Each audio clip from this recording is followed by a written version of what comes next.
Le grand matin Sud Radio, 7h-9h, Jean-Jacques Bourdin. Parlons auto avec Pierre Chasseret de l'association 40 millions d'automobilistes. Bonjour Pierre Chasseret. Merci. Bonjour Jean-Jacques. Vous allez nous parler des péages en flux libre. Alors, il faut que je comprenne parce que j'ai toujours pas compris ce que c'était.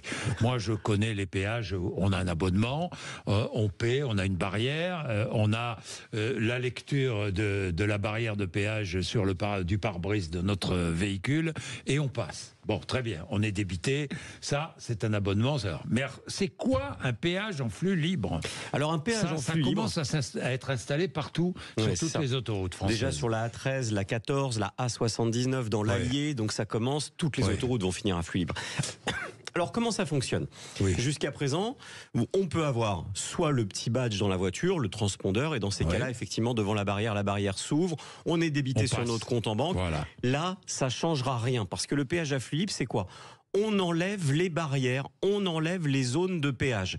Mais en fait, il y aura toujours les lecteurs caméra. Donc pour ceux qui ont cet abonnement, ça change rien puisque la plaque sera toujours lue, ce sera toujours débité sur votre compte, Jean-Jacques. L'autoroute sera pas gratuite pour autant.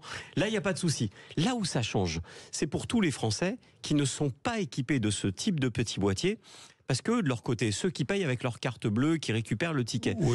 Eh bien, dorénavant, sur ces péages à flux libre, il faudra qu'ils fassent l'effort de se connecter soit à une plateforme Internet, soit à une application connectée. Avant de prendre la route. Après, une fois que vous avez consommé l'autoroute, c'est là que vous faites l'effort d'aller payer votre péage, parce que si vous ne le faites pas, dans ces cas-là, vous allez recevoir une amende à domicile. Ah oui, d'accord. Ouais. Donc, si je ne fais pas l'effort, après avoir utilisé l'autoroute, de payer, je vais recevoir une amende. Exactement. C'est ce que je comprends. Donc, on a tout intérêt à s'abonner. Je le dis tout de suite. Ah, il faut. Oui.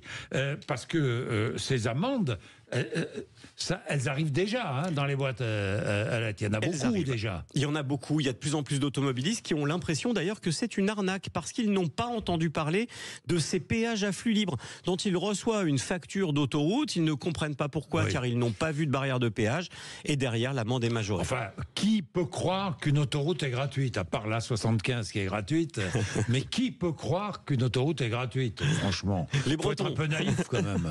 Oui, peut-être, mais enfin bon. Non ? Oui, non, mais l'autoroute est jamais gratuite. Alors il y a toujours, de toute façon, rarement. Une route est rarement gratuite parce qu'il y a toujours quelqu'un qui paye en bout de course, évidemment. Maintenant, ce qui va se passer, c'est qu'en ce moment, les automobilistes qui sont surpris, Jean-Jacques, par ces péages qui arrivent à domicile, avec cette facture qui arrive à domicile, eh bien, ce qu'il faut qu'ils comprennent, c'est que ce ne sont pas les sociétés d'autoroute qui sont responsables de ce passage au flux libre. D'ailleurs, mal traduit, mot à mot, par ce qu'on a traduit free flow en anglais. En fait, c'est des autoroutes sans barrière. Et aujourd'hui, qu'est-ce qui se passe ? C'est-à-dire que l'État a fait le choix de faire basculer progressivement les autoroutes, mais une par une. Et une par une, en France, ça marche pas. Soit on donnait un détonateur pour faire en sorte que toutes les autoroutes en France basculent à flux libre. Et dans ces cas-là, on faisait une campagne de communication comme on avait fait pour le 80 km/h où là, il y avait des spots partout, à la radio, à la télé, partout. Et on en parlait tous. L'autoroute à flux libre, le problème, c'est qu'on n'en a pas assez parlé. Et que, avec les changements politiques et les changements de ministère des Transports, on n'a pas eu encore un ministre des Transports qui s'est attaqué à la communication envers les Français. D'où le problème aujourd'hui. Merci Pierre Chasseret d'être venu nous voir pour nous parler de ce point qui, effectivement, a beaucoup inquiété de très nombreux auditeurs. Vous avez reçu énormément de courriers à ce sujet. Il est 7h29. Vous êtes sur Sud Radio. Merci. Je rappelle que Bruno Retailleau, le ministre de l'Intérieur, sera mon invité tout à l'heure de 8h30 à 9h. 7h29.